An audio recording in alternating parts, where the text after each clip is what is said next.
He told the world he'd never be trapped, never fooled, never undone by something as ordinary as love. But when Johnson Smith stared into the newborn's hazel-green eyes, the same as his own, he knew denial had lost its power, and his empire would never be the same again. The monitors hummed in the hospital room, sterile and steady, yet Daniella's heart thudded louder, pounding against her ribs with a fury she could not contain. February 5, 2024, a date she would never forget. Her body was drained from hours of labor, her throat raw from screaming, and yet her spirit was sharp, refusing to bend even as exhaustion cloaked her. The tiny bundle lay in the bassinet beside her bed, swaddled in white. His breathing was soft, almost fragile, and every sound he made reminded her of why she had fought so hard. She had endured this pregnancy alone, dismissed by the man who had placed her in this impossible storm, the man now standing in front of her as if he had any right. Johnson Smith. Billionaire. Mogul. A man who ruled boardrooms with the cold precision of a chess master, and the same man who had once whispered promises by firelight in his Hamptons estate when the world went dark from a December power outage.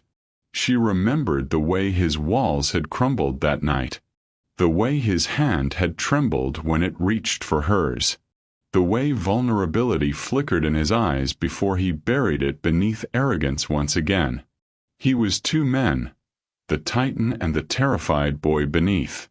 And now he was both of them standing at her bedside. "You don't belong here," Daniella whispered, her voice hoarse, her eyes blazing. Johnson didn't move. His hands gripped the side of the bassinet, knuckles white, as though anchoring himself against a truth he had long refused to face. He leaned down, staring into the infant's eyes. Hazel-green, flecked with gold. His eyes. His breath hitched. He blinked as if the world had tilted beneath him. All the wealth, the power, the media networks spinning lies on his behalf. None of it mattered now, because staring back at him was evidence no headline could silence, no lawyer could bury. His voice cracked. The word was jagged, broken. "He's mine." Daniella's body stiffened, her hand instinctively reaching for the bassinet, as if shielding her child from him. She turned her face away, not letting him see the tears that burned at the corners of her eyes. "Now you see," she said bitterly. "Now you see what you tried so hard to deny." Johnson's chest tightened. He wanted to speak, to say something that would erase the past year of silence. But what words could bridge that canyon? He had abandoned her. He had abandoned this child. Out of fear, out of arrogance, out of a need to control the narrative of his life.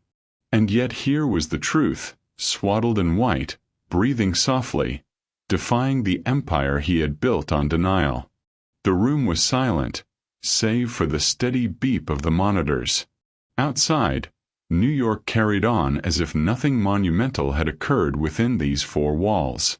Cars honked, sirens wailed, and people hurried along sidewalks, unaware that a billionaire's carefully constructed world had just shattered at the gaze of a newborn child. The snow had begun to fall outside Mount Sinai, tiny flakes drifting down onto the city that never slept. From her hospital bed, Daniella could see the world moving past her window. Taxi headlights glowing like fireflies, couples huddling against the February cold, lives carrying on untouched by hers. Her son stirred in the bassinet, his small fists flexing beneath the blanket. She reached out, touched his tiny fingers, and felt the sharp ache of love, terrifying and endless. She almost forgot Johnson was still there. He hadn't moved since those words left his mouth. "He's mine." His voice had cracked, but his eyes hadn't left the child once, as if hypnotized by the undeniable reflection of himself. Finally, Daniella spoke, her tone ice. "Say what you came to say, Johnson. Then leave."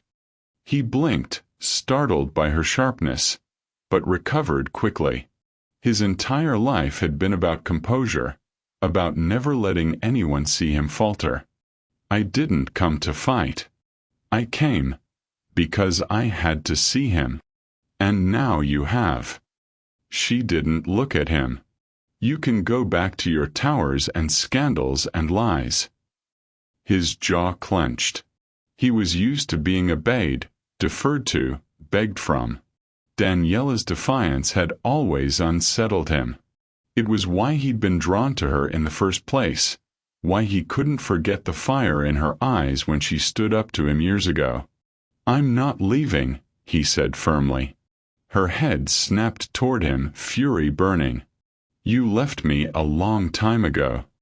The words hit him harder than he expected. He thought of March 14, 2022, the test on the counter, her trembling hands, his own cold denial. He had chosen control over compassion, power over responsibility. And yet here he stood, undone by an infant who didn't even know his name. 3 hours later, Daniella was alone again.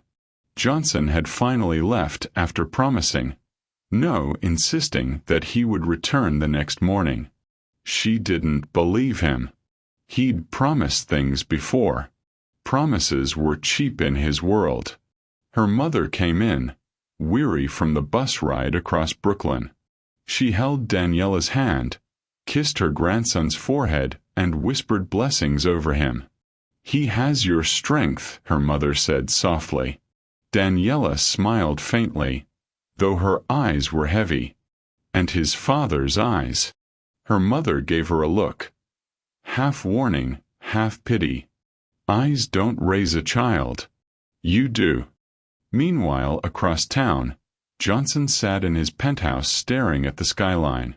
The city stretched endlessly before him, glittering with the wealth he'd conquered, yet he felt emptier than he ever had.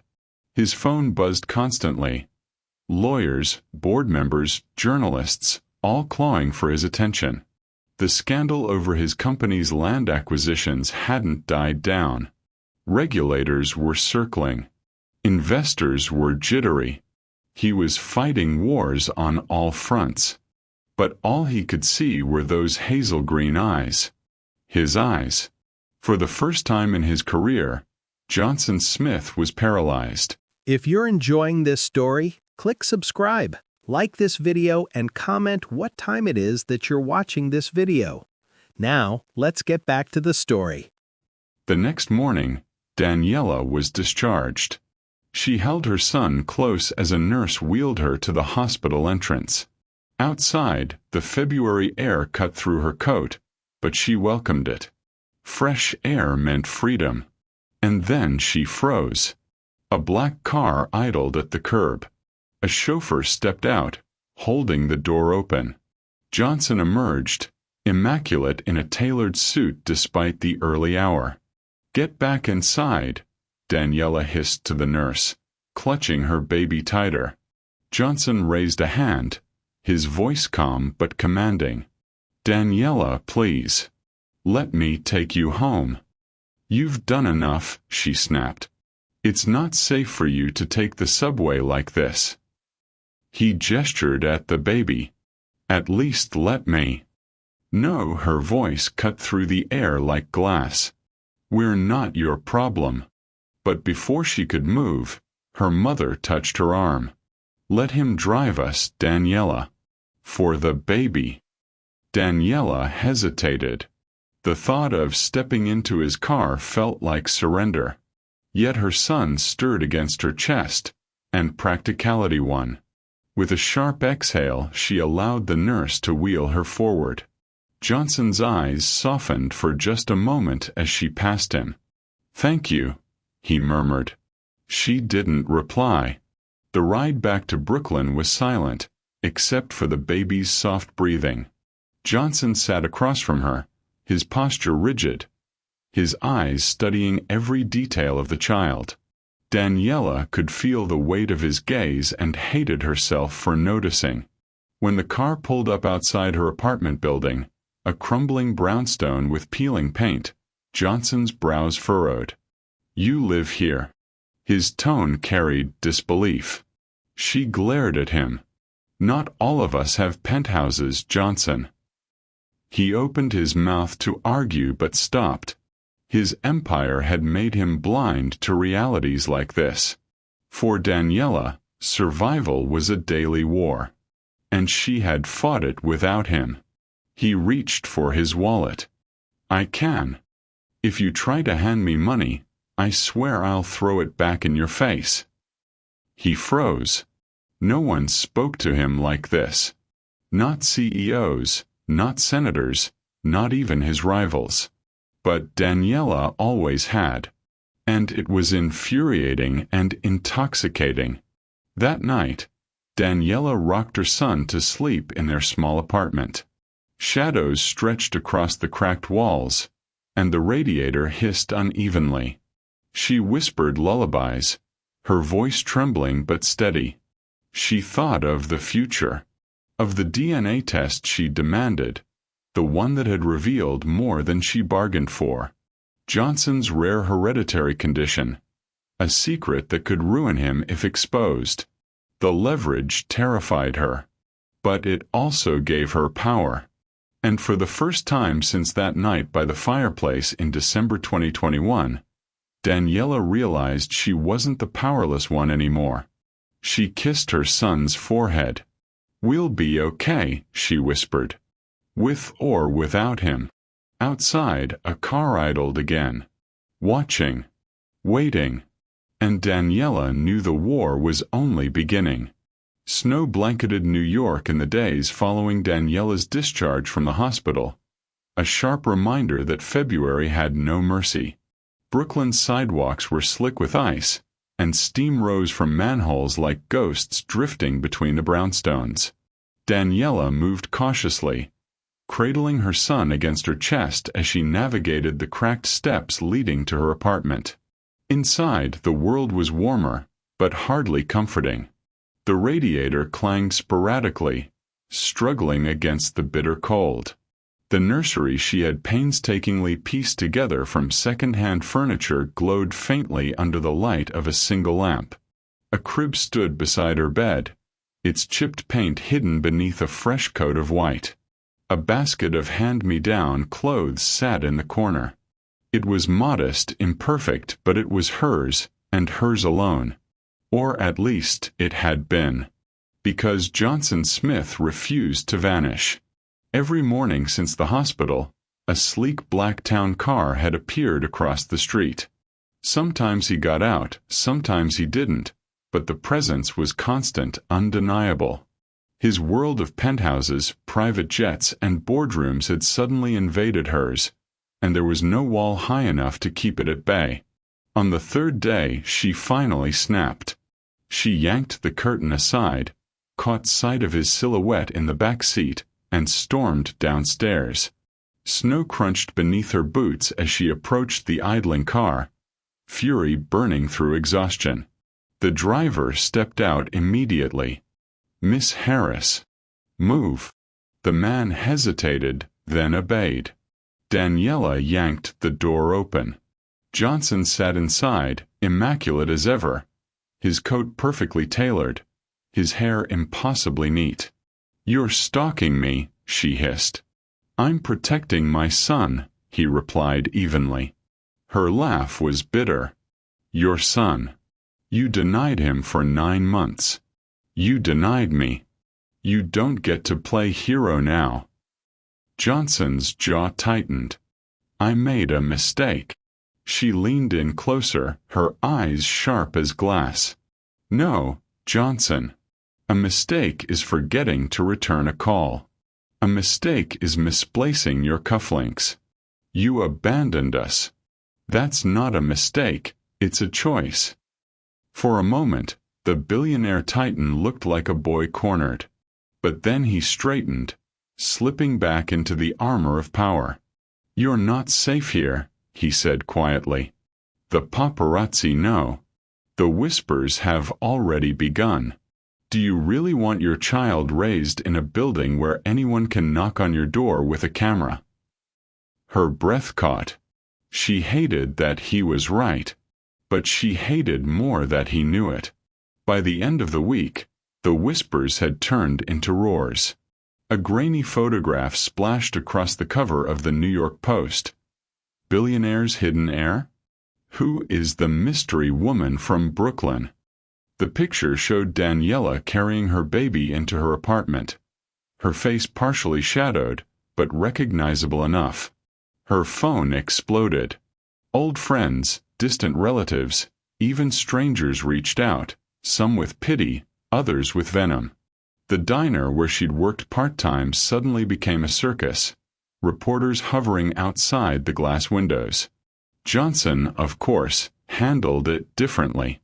He stepped out of his car on Park Avenue one morning, flanked by lawyers, his face composed, his voice controlled.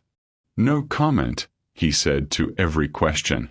But the smirk tugging at his lips told Daniella everything. This was a game he had played before. He knew how to spin narratives, how to bury stories under controlled leaks and distractions. But this wasn't a hostile takeover or a land deal.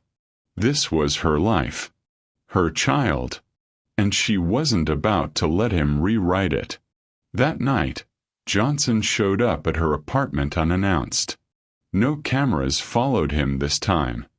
He stood in her living room, out of place amid the peeling wallpaper and second-hand couch, yet exuding the authority of a man used to owning whatever space he entered.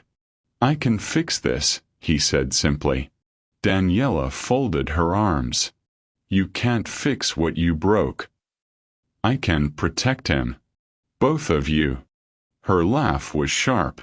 "Protect us? From what yourself? I've already hired security. A team can be stationed outside your building 24/7. I don't want your bodyguards.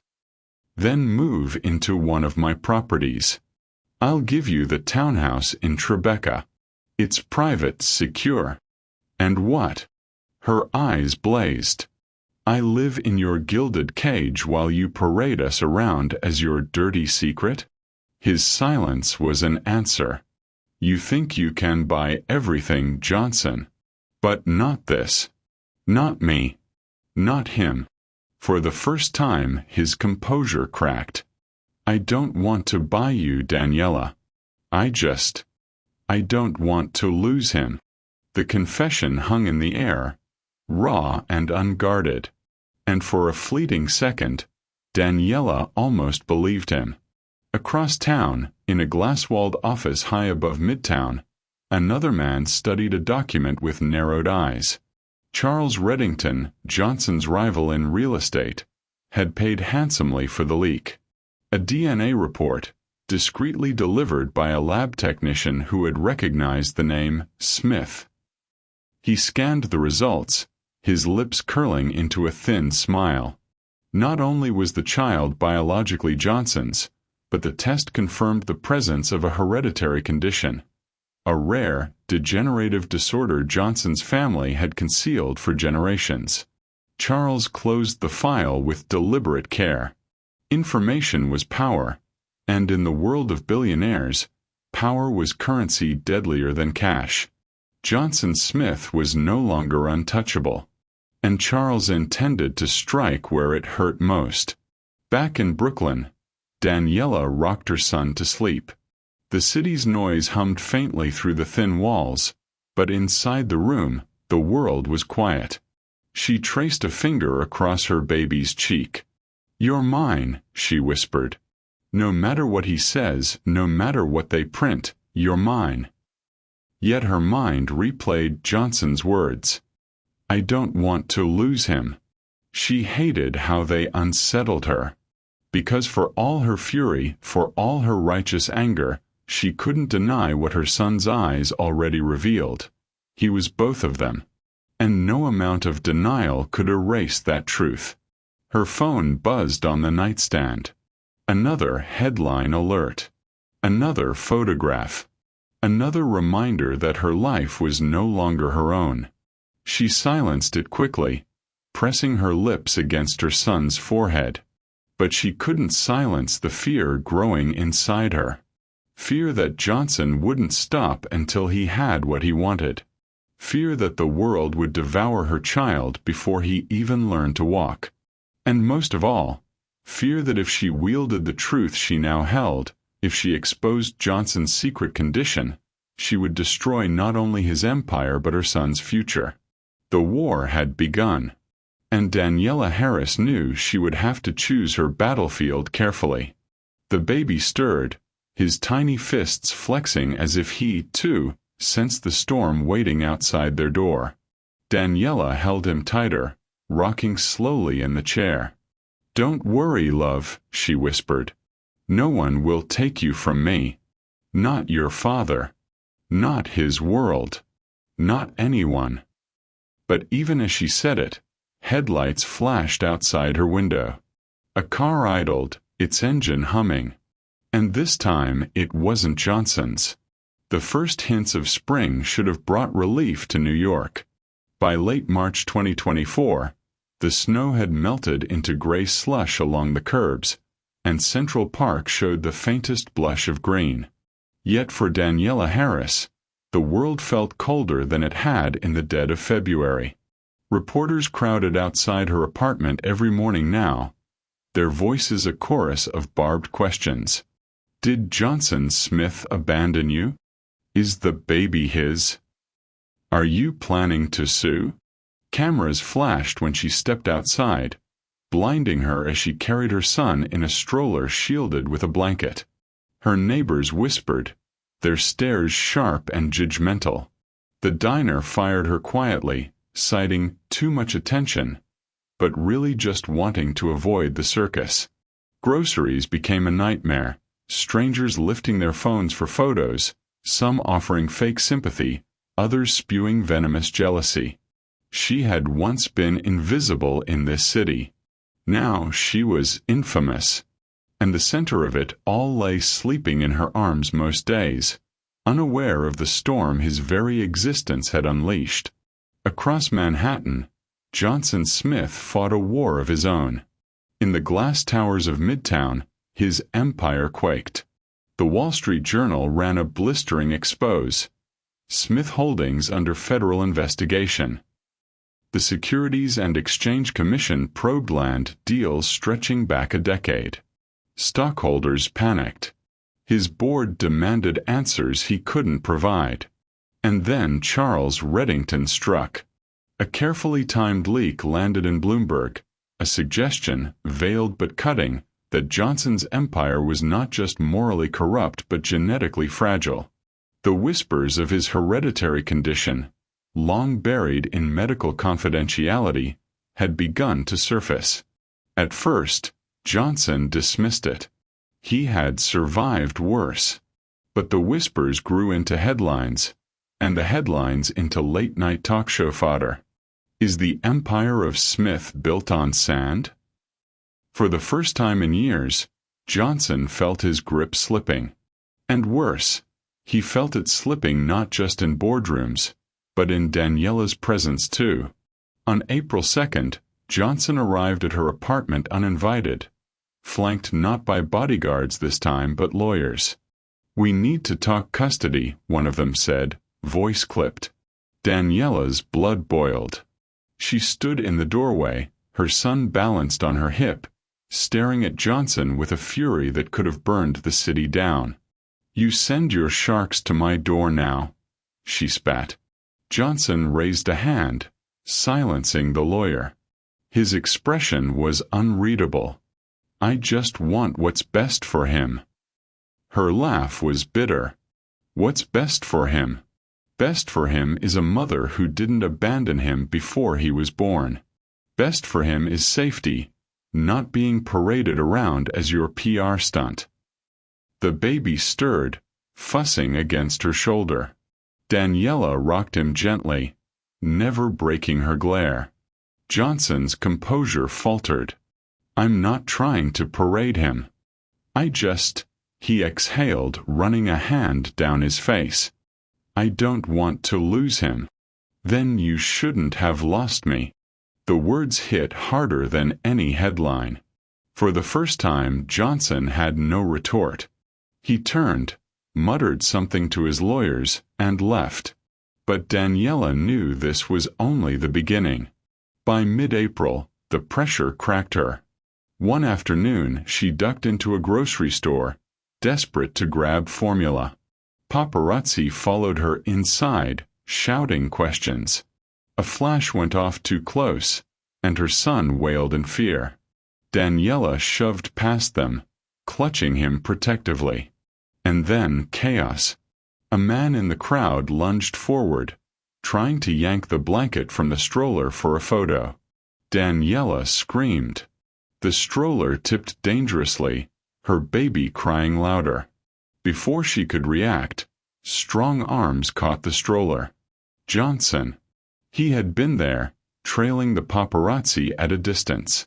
He steadied the stroller, shielding the baby with his body, his voice sharp with authority. Back off.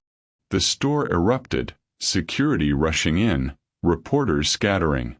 Daniella clutched her son to her chest, trembling. When it was over, she realized she was pressed against Johnson's chest, her son safe between them. For a fleeting second, the three of them formed something that looked terrifyingly like a family. That night, Daniella sat at her kitchen table long after midnight, staring at the sleeping baby in the crib. Johnson's words echoed in her head. I don't want to lose him. But the truth was messier. Johnson wasn't just fighting for his son. He was fighting for control, for redemption, for an empire slipping through his hands. And Daniella was caught between fury and the undeniable fact that her son's survival might depend on the very man she despised. Her phone buzzed. A message from an unknown number. You don't know me, but I know what Johnson is hiding. If you want to protect your child, meet me. CR. Her blood ran cold. Charles Reddington.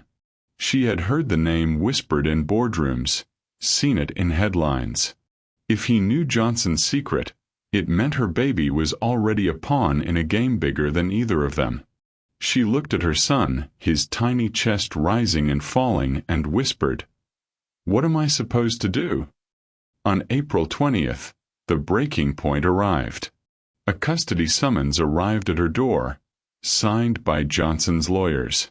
He was petitioning for joint custody, citing her unstable living environment and inability to provide adequate security. Her hands shook as she read it. Tears blurred the words. She thought of the hospital, of the nights she had rocked her son alone, of the months she had fought for survival without a dollar from him. Now he wanted to take her child. She stormed to his penthouse that evening, fury carrying her past doormen and assistants. She found him in his office, skyline glittering behind him, papers scattered across his desk. You think you can take him from me? She demanded. Johnson looked up, startled. Daniella. No. Her voice cracked. You don't get to rewrite this story. You don't get to walk in and decide now that you want to be a father. You don't get to steal him because you have money and I don't. Her tears fell hot and fast. I carried him. I bled for him. I raised him alone when you denied he even existed. And now you think you can just claim him. For once, Johnson looked broken. I don't want to take him from you. His voice was hoarse. I don't know how to be without him. The silence between them was heavy, raw, filled with truths neither wanted to face. Then Daniella's phone buzzed again. Another message from Charles Reddington. He's going to destroy you both if you don't use what you know. Her hand trembled. She had the power to expose Johnson's secret condition, to shatter his empire and end the custody war. But at what cost? She looked at Johnson, his face unguarded for once, his eyes filled with something dangerously close to vulnerability. And she realized the breaking point wasn't just his. It was hers too. That night, Daniella stood at her window, watching the city burn with light.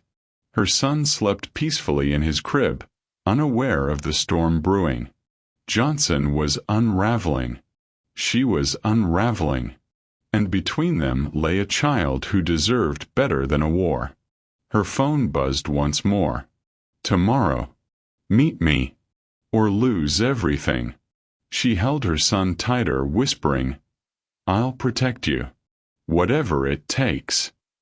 But even as the words left her lips, she knew the path ahead would cost her more than she had ever imagined.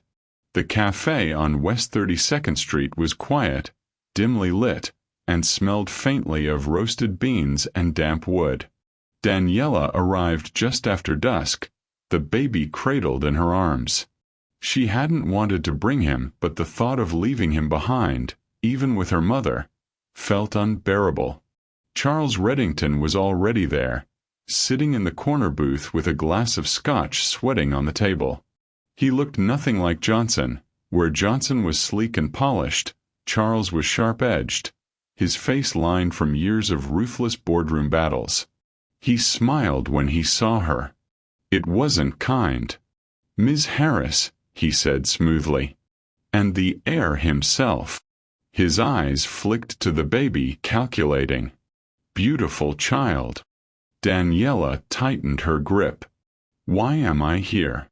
"Because you're caught in a war you can't win alone. Johnson thinks he's invincible. But he has a weakness. One you now know." Her stomach tightened. She thought of the DNA results, the hereditary condition no one was supposed to know about. Charles leaned forward. "His empire is collapsing. But if the world knew the truth? If investors knew their golden boy carried a ticking time bomb in his bloodline? He'd be finished overnight." She shook her head. "And you'd take his place." He smiled thinly. "That's business." Daniella's voice trembled. "You're asking me to destroy him. I'm offering you freedom. Use the truth, and the custody battle ends before it begins. He'll be powerless. You and your son will be untouchable." The baby stirred in her arms, as if sensing the weight of the choice before her. Daniella kissed his forehead, her heart thundering. "I'll think about it," she whispered. Charles nodded. "Don't take too long. Tomorrow's headlines wait for no one." Across the city, Johnson sat alone in his penthouse. The skyline glittered, mocking him. His lawyers had warned him the custody case was tenuous. His board threatened to oust him. Investors whispered about replacing him with someone more stable. He poured a glass of bourbon, staring at his reflection in the dark window. For so long he had defined himself by control, of markets, of people, of his own image. But control was slipping like sand through his fingers. And when he closed his eyes, all he saw was the child's eyes staring back at him. His eyes. For the first time in decades, Johnson Smith wondered if losing power might not be the same as losing everything. The next morning, Daniella's phone buzzed again. Another message from Charles. "The offer expires tonight. Decide." Her hands shook as she read it. She thought of Johnson's arrogance, his denial, the way he had abandoned her. But she also thought of the way he had thrown himself in front of the paparazzi to shield their son. The way his voice had cracked when he said, "I don't want to lose him." Her mother found her sitting at the table, tears streaming down her cheeks. "You're not just protecting him from Johnson," her mother said softly.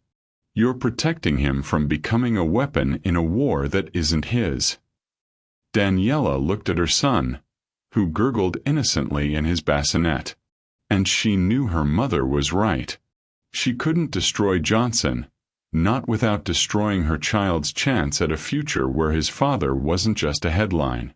That evening, Johnson arrived at her apartment unannounced.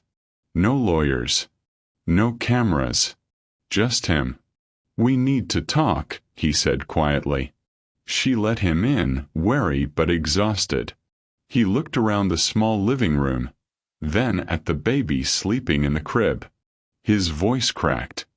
"I've done everything wrong, haven't I?" Daniella said nothing.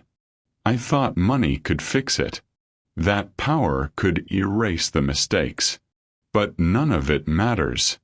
Not the company, not the boardrooms, not the headlines." He swallowed hard.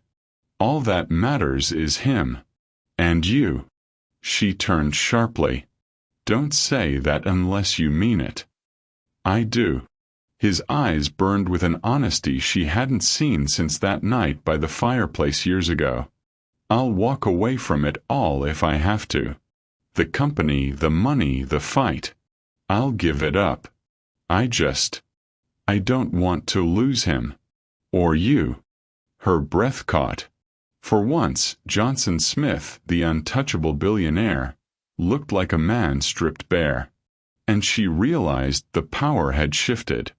Not to Charles. Not to the tabloids. To her. The breaking point came the next day. A photographer, desperate for a shot, chased Daniella outside her building. In the chaos, the stroller tipped, her baby tumbling dangerously close to the street. Daniella screamed. And then Johnson was there, again, lunging forward, scooping the child into his arms just before a taxi sped past. For a moment, the world froze. Daniella's knees buckled. Johnson held their son against his chest, shaking, his composure shattered. He looked at Daniella, tears in his eyes. "I can't lose him." And this time she believed him. The custody battle ended quietly a week later. Johnson withdrew his petition, issuing a public statement. "My son's safety and happiness come before my company, my reputation, and myself. I will not fight the mother of my child. I will fight with her for him." The headlines shifted overnight. What had been scandal turned into redemption. For the first time in years, Johnson wasn't the villain in the public's eyes. He was a father choosing love over power. And for Daniella, the weight lifted. Charles Reddington fumed from his Midtown office. The DNA file worthless now. His strike had missed. Because Daniella never used it. By summer 2024, the storm had quieted. Daniella and her son moved into a modest but safe townhouse. Not one of Johnson's, but her own, purchased with money he gave freely this time, not as control but as support. Johnson visited daily, no longer the untouchable titan but a father learning how to hold a bottle, how to change a diaper, how to laugh without armor. One evening, Daniella found him asleep on the couch, the baby curled against his chest. His head tilted back, his tie loosened, the lines on his face softened.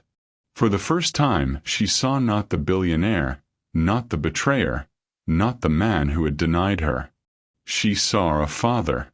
And maybe, just maybe, a man who could change. On September 25, 2024, Daniella stood in Central Park with her son in her arms.